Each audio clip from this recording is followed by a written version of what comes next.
Hey guys, Rob here, and today you join me for episode 44 of How It Was Made, and this is my Liberty Walk Nissan R35 GT-RR Silhouette.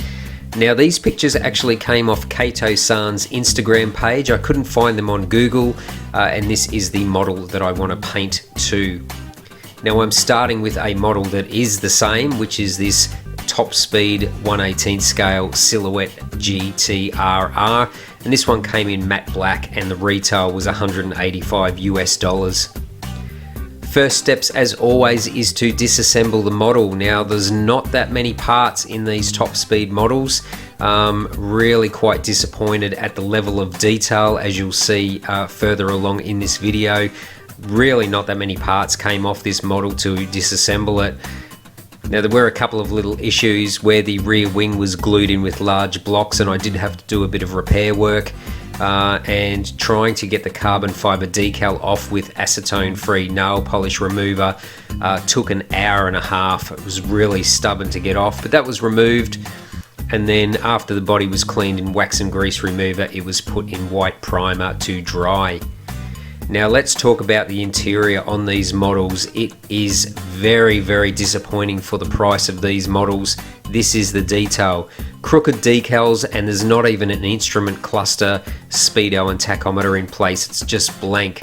And as you can see, the rest of it here, center console, seats, extremely basic. And there's no seat belts in this model either.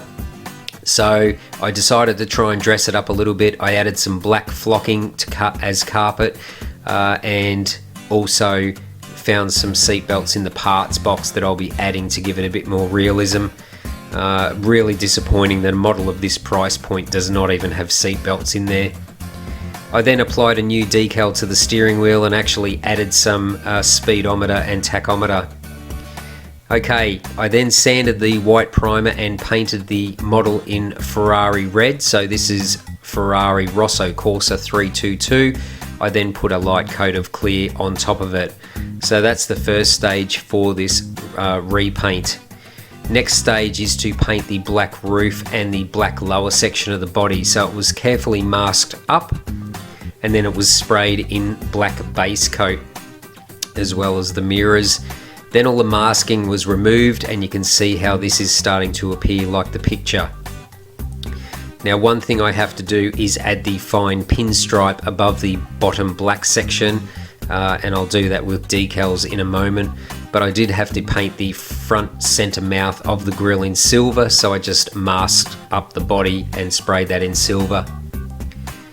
As I said, I had to apply some black 0.8mm pinstripe that came from Interdecal. And then I started applying all my leftover decals that I had from my R34 Silhouette build.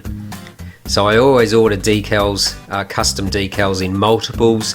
You never know when you're going to need the extra spare ones. So I used what I could, but I did not have any LBWK decals big enough for the doors of the R35. So I did have enough for the front windscreen banner, which I applied those ones. And while I was waiting for things, I masked up the brake calipers so I could spray those gold to match the real car.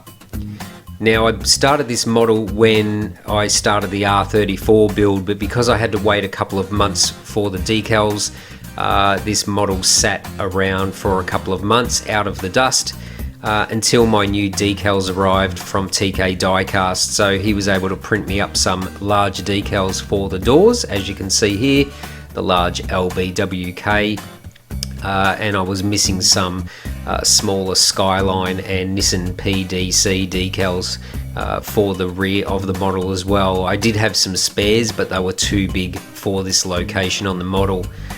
So I ended up installing those last few decals, the big one on the hood as well, which I was missing, and then I gave the whole body a clean up with wax and grease remover, ready for its final coats of clear. So this is pre-clear coat, still a bit shiny, the red section, because that was cleared before, but the black was not. And this here is another 2 coats of clear. which has locked all the decals in underneath the clear coat and made the same gloss level consistent on the red and the black. So pretty happy with how this one came out. I had a couple of small bits of dust in the paint, but I simply sanded those out with some 7000 grit sandpaper and polished those out with some cloth discs on the Dremel polisher. Now that that was dry, the clear coat and the dust polished out, I started reassembling the model. So I started gluing in these sealed grills, which is all you get with top speed models, no perforated mesh. So I just glued those ones into the side vents and the rear vents on the wide body. I then went forward with the assembly process and cleaned up the front mouth, added some matte black paint and added the metal fins back in place. I then hand painted out the wheel wells and the interior in matte black paint. And I also refitted the exhaust outlets, but I cut the mounting lugs off and turned them so that they matched the angle of the rear diffuser. They weren't like that from the factory. So next thing was to start reassembling the interior. So these pieces are just simply put back in and held in place with hot glue like they do in the factory. The gaps are too big in there to use super glue, so they are just glued back in with hot glue because it has so much more body to it. Then the interior pan was that holds the seats was fitted back into the body.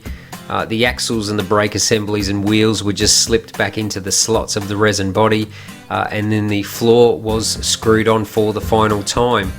Now I did decide to remove the 1 of 999 numbered plaque off the bottom and did a bit of hand painting in matte black paint as well, just to make it blend in a little bit more.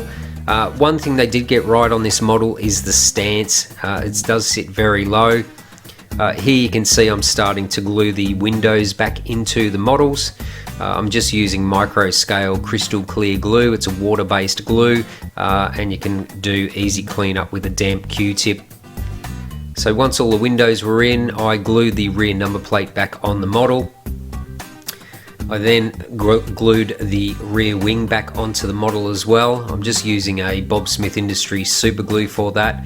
And the clear lenses were glued back in with crystal clear as well. So you can see it's white there, but it does dry crystal clear.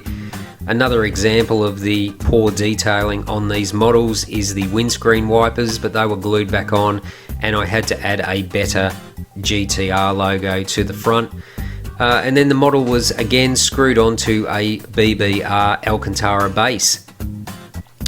So overall, pretty happy with the repaint on this model. I tried to do as much as I could to make the interior detail a little bit better with the carpeting and some new decals on there. But the stock price of these models at $185 US is just a rip-off. I would not recommend buying top speed models at all. I've had to put quite a bit of work into this model to make it look as good as it does.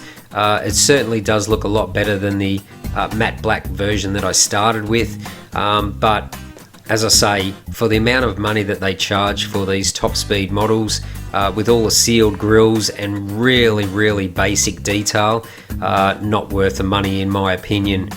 But I've transformed this rather ho-hum model into something quite spectacular, and you can see here I've taken a shot of it next to my R34 silhouette build, so I will do a video of these two coming up soon. But I hope you enjoyed this quick how it was made episode. Stay tuned, plenty more builds coming this year. Don't forget to subscribe, don't forget to smash that like button, really helps the channel as well. And I have a ton of more models arriving soon. But until next time, thanks for watching Rob's Model Cars.